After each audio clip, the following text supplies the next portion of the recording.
Conservée dans son écrin de cuir d'origine, cette parure est composée d'un collier, d'une paire de bracelets, d'une bague, de pendants d'oreilles et d'un peigne-diadème.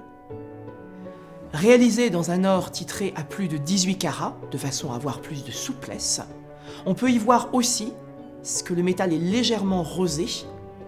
Naturellement, il y avait un mélange avec du cuivre, de façon à ajouter plus de solidité.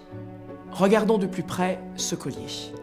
La finesse des éléments de fixation et le travail des détails de l'or montrent un grand raffinement et une minutie dans l'exécution.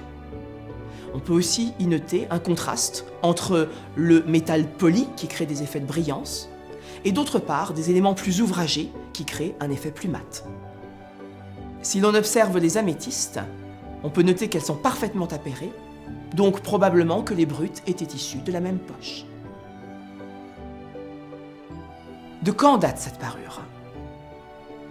L'histoire de l'art peut nous aider à y répondre.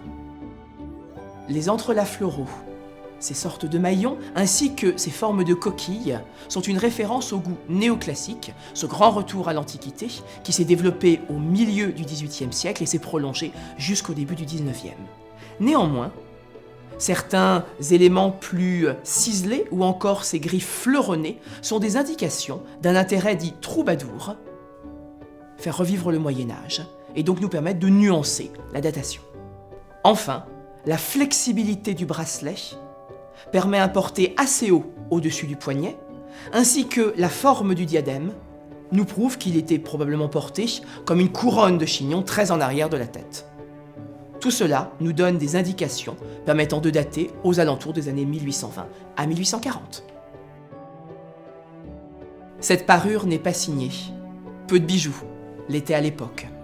Néanmoins, ce type de parure n'était pas rare et permet d'imaginer qu'elle fut portée par des élégantes à partir des années 1830.